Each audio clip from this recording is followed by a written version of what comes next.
Sparrow यानी गौरैया। कभी ये बर्ड्स हमारे घर के आसपास अक्सर दिख जाया करती थी, पर पिछले डेकेड्स में इनका पॉपुलेशन अब सिर्फ 20% ही बचा है। बॉम्बे नेचुरल हिस्ट्री सोसाइटी की माने तो 80% स्पैरोज अब बचे ही नहीं हैं, और ये एक बहुत ही बड़ा कंसर्न है, क्योंकि ये बर्ड्स अमेजिंग तो हैं ही, साथ ही ये नेचर में एक बहुत ही इंपॉर्टेंट इकोलॉजिकल रोल प्ले करती हैं। माना जाता है स्पैरोज की सबसे बड़ी स्पीशीज का नाम है हैरी स्पैरो, जो कि लेंथ में 19 सेंटीमीटर तक की होती है और वजन में सिर्फ 33 ग्राम। और स्पैरोज की सबसे छोटी स्पीशीज है लीकॉन्स स्पैरो। ये 12 सेंटीमीटर तक की हो सकती है और वजन में मैक्सिमम 16 ग्राम तक की होती है।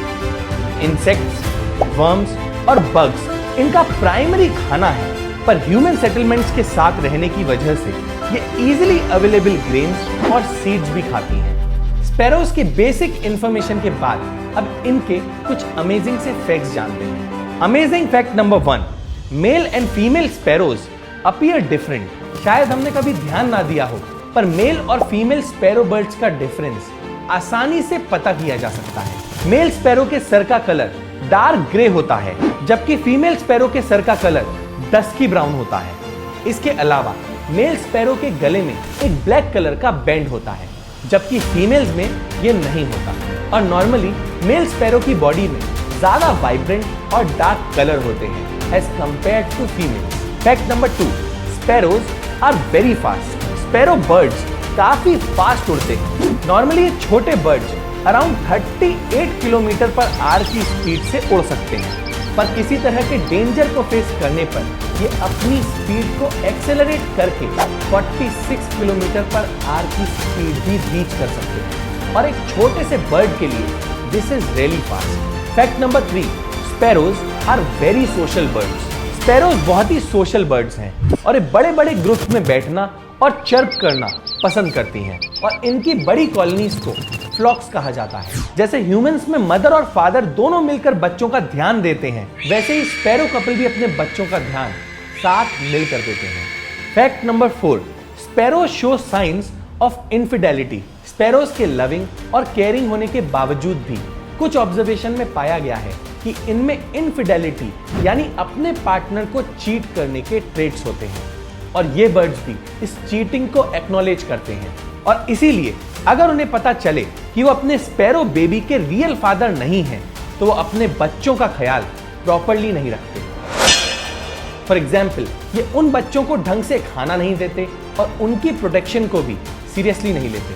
Fact number 5, sparrows have a small bone in their tongue. Humans के लिए टंग में बोन इमेजिन करना इम्पॉसिबल है, पर स्पैरो के टंग में एक छोटा सा बोन होता है जो टंग को स्टिफ कर देता है, जिससे उनके लिए सीड्स को मुंह में पकड़ना और मैनेज करना इजी हो जाता है। इन सारे फैक्ट्स ने ये तो क्लियर कर दिया कि स्पैरोज एक बहुत ही अमेजिंग क्रीचर हैं, पर अब समझते हैं कि हमारे प्लेनेट में इनकी इंपॉर्टेंस क्या है। Importance number 1, sparrows can help us survive locust attack. Recent past में हमने कई सारे लोकस्ट अटैक्स के इंसिडेंट्स देखे। इनफैक्ट कभी कभी लोकस्ट अटैक का डैमेज इतना सीवियर हो सकता है कि वहां पे फूड और ग्रेन्स का शॉर्टेज हो जाता है, क्योंकि इन लोकस्ट या टिड्डियों के रास्ते में आने वाले सारे फूड ग्रेन्स, फार्म्स और प्लांटेशन को ये खा लेते हैं। इस क्राइसिस से हमें स्पैरो बर्ड्स बचा सकती हैं। कैसे?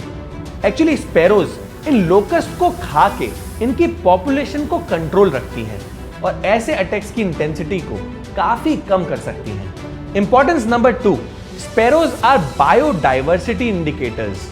ऐसे बर्ड्स एंड एनिमल्स जिनको स्टडी करके उनके आसपास के एनवायरनमेंट के हेल्थ का पता लगाया जा सकता है, उन्हें बायोडाइवर्सिटी इंडिकेटर्स कहा जाता है, और स्पैरोज भी एक बायोडाइवर्सिटी इंडिकेटर्स हैं। एनवायरनमेंट रिसर्चर्स इन स्पैरोज के बिहेवियर और नंबर्स को ऑब्जर्व करके एनवायरनमेंट के डिसबैलेंस का पता लगा लेते हैं। Importance number 3, sparrows help in controlling insect population. Sparrow bird opportunistic eaters होती हैं। इसका मतलब यह है कि वो जब भी भूखे होते हैं तो अपने सामने आने वाली किसी भी चीज को खा सकते हैं। इनफैक्ट स्पैरोज अपने वजन का 30% खाना हर दिन खा सकती हैं, और ये पेस्ट कंट्रोल में एक बड़ा रोल प्ले करती हैं। ये फार्म और एग्रीकल्चर को खराब करने वाले पेस्ट्स को खा के हमारे फार्म्स और ओवरऑल एनवायरनमेंट को नेचुरल पेस्ट कंट्रोल सर्विस देती हैं। Importance number 4, wild sparrows are seed dispersers. Wild sparrows कई तरह के सीड्स और मिलेट्स को खाती हैं। इसके साथ ही ये कई तरह के फ्रूट्स और बेरीज भी खाती हैं और फ्रूट्स को खाने और कैरी करने के प्रोसेस में ये सीड्स को कई बार इधर उधर बिखेर देती हैं और कई बार उनके पूप से भी अनडाइजेस्टेड सीड्स और ग्रेन्स निकलते हैं जिनसे प्लांट्स ग्रो हो सकते हैं और इसीलिए स्पैरोज को सीड डिस्पर्सर्स भी कहा जाता है। पर अनफॉर्चुनेटली स्पैरोज भी आज IUCN की लिस्ट में इंडेंजर्ड कैटेगरी में आती हैं। इतना ही नहीं, स्पैरोज के कंजर्वेशन पे भी हमारा खास ध्यान नहीं है, इसीलिए इसको लीस्ट कंसर्न की कैटेगरी में भी रखा गया है। स्पैरोज की गिरती पॉपुलेशन के बहुत सारे रीजंस हैं, पर one of the most important reason ये है कि इनकी इंपॉर्टेंस के बारे में लोगों को पता ही नहीं है और इसमें हम हेल्प कर सकते हैं। कैसे? ज्यादा से ज्यादा इस इंफॉर्मेशन को शेयर करके।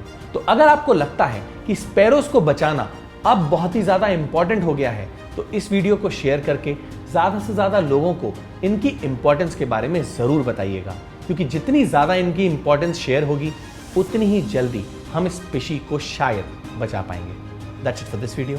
सी यू नेक्स्ट संडे। हम ऐसे ही एनवायरमेंट अवेयरनेस पे फिल्म्स बनाते हैं, तो अगर आप एनवायरमेंट को लेकर थोड़ा सा भी सीरियस हैं और उसे सेव करना चाहते हैं तो आप इको फ्रीक्स नाम के फेसबुक ग्रुप को ज्वाइन कर सकते हैं।